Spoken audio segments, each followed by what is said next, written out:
देखो बेटा, आज आज हम मैथ का सारा रिवीजन करवाएंगे। यानी कि आज तुम्हारा 7 है, कल 8 है और परसों 9 है ना। तो 3 दिन में हमको रिवीजन करके 9 को पेपर है या 10 को है? 10 को है। तो 10 को है, इसका मतलब मेरे पास में कितने दिन हैं? 3 दिन के। तो 3 दिन में हमको क्या करना है, प्रत्येक चैप्टर को, जितने भी चैप्टर आ रहे हैं तुम्हारे यहाँ फेयरली एग्जामिनेशन में, वो हमको सब कुछ आपको रिवाइज कराना। ठीक है, आपको स्पीड से चलना पड़ेगा। आपको अच्छे मतलब ये कहते हैं कि हमको बस ये चीज़ें रिवीजन करके वो आगे बढ़ना है, रिकवर करना है। ठीक, देखो पहली बात तो हम ये नहीं बताएं कि बेसिक क्या होता है, ये वो नहीं बताएंगे। बस हमें अब क्या करना है, सीधे वार करना है कि आएगा क्वेश्चन, उस क्वेश्चन पे वार करना है जो क्वेश्चन मेरे एग्जामिनेशन में पूछा जाएगा। ठीक, देखो पहली बात तो हमके लिए वेरिएबल क्या होता है, वेरिएबल समझ लेते। वेरिएबल क्या होता है लल्ला? वेरिएबल होते हैं जैसे कहिए X Y Z A B C D E F G, ये सब क्या है वेरिएबल। यानी कि नंबर को छोड़ करके theta alpha beta gamma A B C, ठीक है, X Y Z P Q R, ये सब क्या होते हैं मेरे बेटा? वेरिएबल्स होते हैं। यानी कि नंबर को छोड़ करके जो भी मेरे पास में बचते हैं लेटर्स, वो मेरे पास में क्या होते हैं? उनको हम वेरिएबल बोलते हैं। अब हमको पढ़ना क्या है, linear equation in one variable होता है। Linear equation in one, linear का मतलब होता है लाइन। लीनियर बना कहाँ से? लाइन से बना। इक्वेशन क्या होता है? समीकरण होता है। इन वेरिएबल का मतलब क्या होता है बेटा? एक वेरिएबल मतलब एक ही वेरिएबल मतलब है एक्स होगा उस समीकरण में तो एक्स ही रहेगा, वाई नहीं आने वाला। अगर वाई है तो एक्स नहीं आएगा, जेड है तो वाई नहीं आएगा, मतलब एक ही रहने वाला है। ठीक है, यानी उस इक्वेशन में एक ही कोई वेरिएबल काम करने वाला है, दूसरा कोई नहीं आएगा। तो उसको बोलते हैं कि इन वेरिएबल। ठीक है, इन वन वेरिएबल। ठीक है, तो हम बात करते हैं, सीधे हम क्वेश्चन पे बात करते हैं। कैसे भैया? देखो कैसे के भैया, जैसे हमको ये क्वेश्चन तुम्हारे में आएगा, पक्का आएगा लल्ला। सर क्वेश्चन नंबर कौन सा? क्वेश्चन नंबर नहीं है ये, तुम बस क्वेश्चन लिखो, वहाँ क्वेश्चन नंबर लिख के आएगा नहीं आएगा। तो सीधी सी बात है, हमको वार करना है सीधे क्वेश्चन कौन से आ रहे हैं जब। ठीक है, तो भैया ये देखो, ये मेरे पास में इक्वेशन है, इस इक्वेशन को हमको सॉल्व करना है और सॉल्व करके एक्स की वैल्यू निकालनी है। क्या निकालनी है? एक्स की वैल्यू। इसमें कहीं तुमको वाई दिख रहा है, जेड दिख रहा है, कुछ दिख रहा है और एक्स के अलावा कुछ दिख रहा है?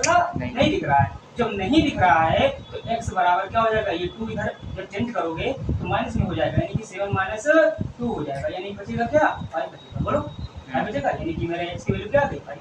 तो ये इजी से इजी क्वेश्चन, ये सिर्फ किसमें आएंगे? एक नंबर में आएंगे। ठीक है, हम बचा मतलब जितना भैया बता रहे हैं उतना हम याद रखना बस कि कौन सी जब मैं बताया है वही चीज हम तुम्हारे एग्जामिनेशन में पूछ जाएगी, क्लियर है।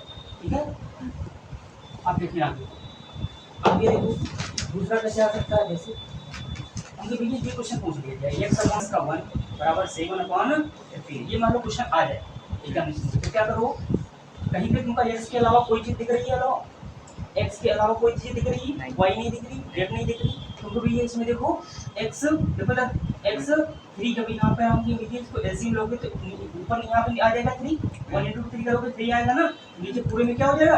3 हो जाएगा, 7/15 हो जाएगा। बोलो हो जाएगा नहीं हो जाएगा? हो जाएगा। तो 3 बन जाए 3, 3 5 जा 15 हो जाएगा। इसकी हम क्या कर देंगे? क्रॉस मल्टीप्लाई करा देंगे, यानी कि 5 और x + 3 बराबर क्या आ जाएगा? 7 × 1 का कोई प्रभाव नहीं पड़ने वाला है, तो ये अंदर ले जाएंगे। 5 × x + 15 बराबर 7। बताओ 15 इधर में पढ़ते हैं, बोलो 15 इधर जब ले जाएंगे इक्वल की तरफ तो क्या है? 7 - 15, तो x की वैल्यू क्या आ जाएगी? -8/5।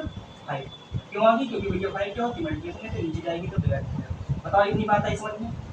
इतनी बात आई समझ में? इधर देखो ये क्वेश्चन अगर आ जाए तो कर लोगे ऐसे। ये इंट्रोडक्शन में दिए थे इसलिए हमने बताया, बाकी वेरिएबल में एक ही वेरिएबल में इक्वेशन है, तुमको सॉल्व करना है। ठीक, जैसे उसमें था वो थोड़ा इजी था, अब इजी से थोड़ा कॉम्प्लिकेटेड की तरफ बढ़े हैं। x/3 + 1 बराबर 7/15, तो x + 3/3 बराबर 7/15। अब हम 3 से हम कैंसिल कर दिया, फिर क्रॉस मल्टीप्लाई करा दिया, फिर 5 x + 3 बराबर 7/5, यानी कि यहाँ से x की वैल्यू कितनी आ गई? -8/5। बोलो बात आई समझ? अगर इतनी बात आई है समझ में तो हम आगे बढ़ते हैं। क्या करते हैं? आगे बढ़ते हैं। देखो जितनी चीजें हम बता रहे हैं सारी चीजें सीखते चले जाओगे तो हम कहते हैं भैया कोई दिक्कत आने वाली नहीं है। ये रिवीजन करा रहे हैं, क्या करा रहे हैं? रिवीजन करा रहे हैं, क्योंकि पहले बार पढ़ चुके हैं और सारी वीडियो भी बन चुकी है। वीडियो से आप रिवीजन कर सकते हैं अगर तुम्हारा बेसिक कंप्लीट नहीं है तो। ठीक है, क्वेश्चन करना एग्जामिनेशन के करने से पहले तुम्हारी स्पीड यही होनी चाहिए। अगर ये नहीं है तो पेपर में तुमको टाइम ज़्यादा लगेगा और पेपर छोड़ के आओगे। इतनी बात ध्यान रखना, ठीक। अब आगे बढ़ते हैं। सर उसका आंसर क्या आया था? -8.5। अब यहाँ पे देखो आगे,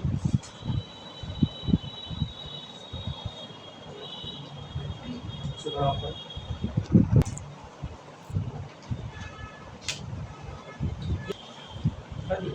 पहले जो तुम पूछ रहे थे डिनोमिनेशन क्या होता है, इसका मतलब पहले समझ लो, नहीं तो क्वेश्चन समझ में नहीं आएगा।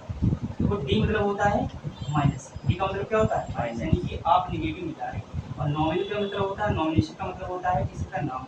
तो नाम को जब हम कहीं भैया हटा दें तो लोग इसको क्या बोलोगे, यानी कि नाम को हटाने को डिनोमिनेशन, ठीक है, यानी कि उसको खत्म कर रहे हो, ये ऐसा समझो, उसकी वैल्यू को खत्म किया जा रहा है, तो इसको हम डिनोमिनेशन बोलते हैं, ठीक है। तो क्वेश्चन का क्या है, आपको क्वेश्चन की लैंग्वेज को समझना है, मेन चीज होती है लैंग्वेज को समझना। और क्वेश्चन अगर आएगा तो कितने में नंबर में आएगा, 4 नंबर में आएगा, तो क्वेश्चन मेरा लॉक है, ठीक। क्योंकि इसमें इतनी लैंग्वेज दी हुई है, लड़का लैंग्वेज समझ के ही छोड़ के आएगा, मुझे पता है, लेकिन छोड़ना नहीं है, अगर छोड़ दिया तो मेरे से नहीं है, ठीक है। I have a total of 300 coins of the denomination, 1 रुपया, 2 रुपया, 5 रुपया। द नंबर ऑफ द 2 रुपया coins is 3 times the number of the 5 रुपया कॉइंस, यानी कि 5 रुपए का जो कॉइंस का सिक्का है, और ये जो मेरे पास में है 2 रुपए का कॉइंस, वो क्या है मतलब ये है, ये समझना आपको। लेट द नंबर, मान लेते हैं, let the number of coins अलग अलग मान लेते हैं ना। देखो 1 रुपए के x रुपये, x मान लो 1 रुपए के x है, 1 रुपये का। और 2 रुपये के कितने हैं y, कितने हैं y है। और 5 रुपए के कितने हैं z, ठीक। 2 रुपए के y, 5 रुपए के z। अब होके ये देखो एग्जाम देखो, अकॉर्डिंग टू क्वेश्चन, ये क्या क्वेश्चन कह रहा है कि the total number of coins, total number of coins यही तो मेरे हैं, जो हमने अभी सपोज किया है, लेट किया है, वही तो है मेरे पास में। तो मुझे x plus Y plus z क्या है 160, कितना है 160। इसको हम सभी का डाल देते हैं, इक्वेशन पर कर, ठीक है, इसको किनारे पर, ठीक। अब हम बात करेंगे कि अब कहीं क्या रहा कुछ, देखो x से कोई छेड़खानी नहीं करेंगे, क्यों नहीं करेंगे, क्योंकि x से कोई भैया कहीं नहीं रहा, क्यों कि 1 रुपये वाले सिक्के की बात नहीं हुई, कंडीशन में जो सेकंड कंडीशन है उसमें कोई बात ही नहीं हुई, तो बात किस में हुई है, तो बात किस पे हुई है 300 रुपये के बराबर हमको कैसे भी करना है, तो होगा कैसे, हमको ये सिक्का जो होता है, सिक्के इंटू, अब कितने रुपए का सिक्का है मान लेते हैं, उसकी जो वैल्यू है उनके लिए 1 रुपया है, और सिक्के हैं कितने, तो उनके लिए वो सिक्के की संख्या और वो कितने हैं, तो उनके लिए वो क्या बन जाता है, रुपया बन जाता है ना। भैया सिक्कों की जो संख्या होगी, उनके लिए 4 सिक्के हैं 2 रुपए के, तो टोटल रुपया नहीं बन जाएगा वो, जो 2 रुपए के 4 सिक्के हैं तो 8 रुपया बन जाएगा, बोलो ऐसे हमको ये 300 के बराबर कर देंगे। इसमें कोई छेड़खानी करेंगे नहीं, इसमें कोई छेड़खानी करेंगे नहीं, तो हम करेंगे किसमें, तुमको देखो जो y की वैल्यू है y की जगह पर कितनी आएगी 3z आएगा, ओके क्यों, क्योंकि भैया देखो हमने क्या माना है, 2 रुपये का सिक्का कितना है y, 5 रुपये कितना है z, तो हमने माना है ना, ये सपोज किया नहीं किया है, तो जब किया है तो y बराबर 3z, देखो इधर 2 कॉइंस इज 3 टाइम्स, ये है ये 3 टाइम्स है, तो इसमें कोई छेड़खानी नहीं करेंगे, नहीं छेड़खानी किसमें करेंगे, हम लोग छेड़खानी करेंगे इसमें, देखो 5 रुपये वाले, ये किसका है रेफरेंस पूरा, तो किसके रेफरेंस में दे रहा है 5 वाले, तो 5 वाले को हमने माना क्या है, इसको सपोज क्या किया है z किया है, तो z की वैल्यू क्या है 3z है, तो y बराबर है 3z है, बोलो इतनी बात है समझ, बोलो इतनी बात आई है समझ, आई है इतनी समझ, हाँ ठीक। तो भैया x plus Y plus z मेरे पास में 160 है नहीं, तो हम इसकी जगह पर क्या रख सकते हैं, बोलो y की जगह 3z रख सकते हैं, y की जगह 3z रखते हैं, बोलो तो क्या आ जाएगा 4z बराबर 160 आ जाएगा, नहीं आ जाएगा, आ गया इतना लो।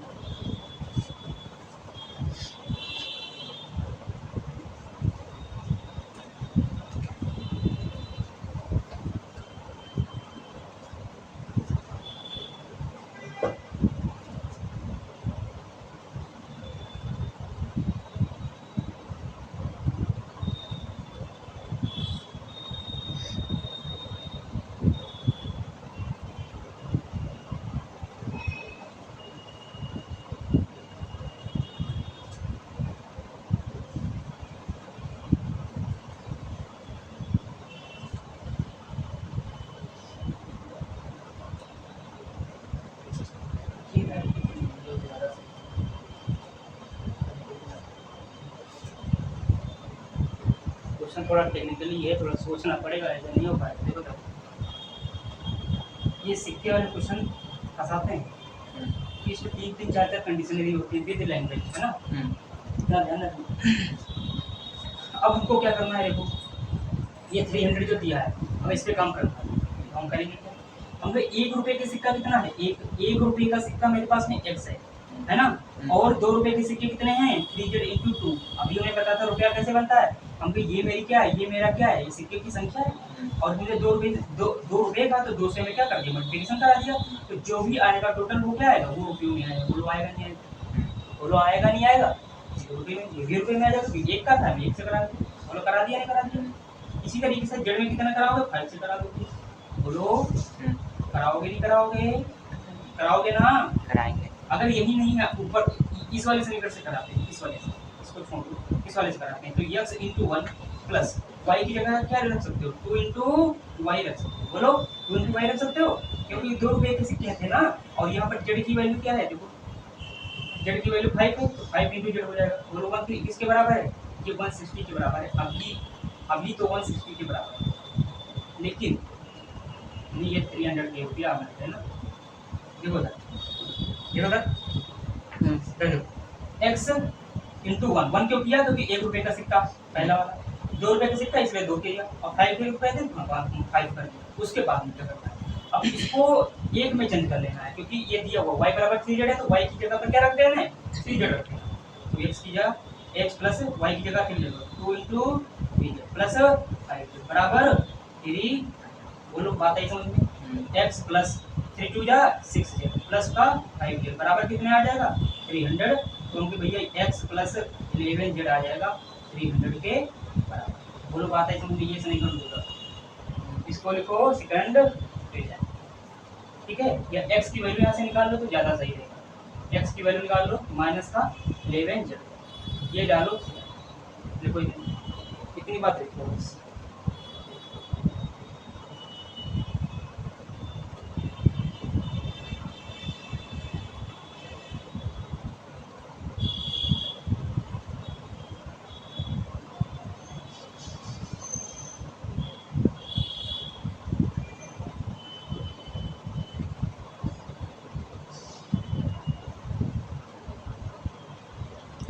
सब प्लीज सही।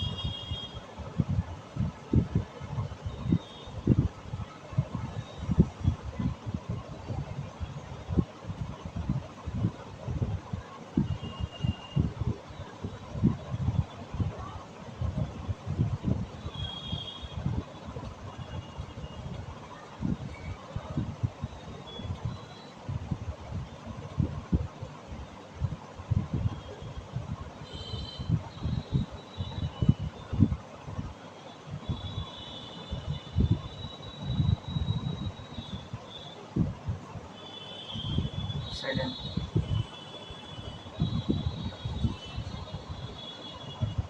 हो गया सर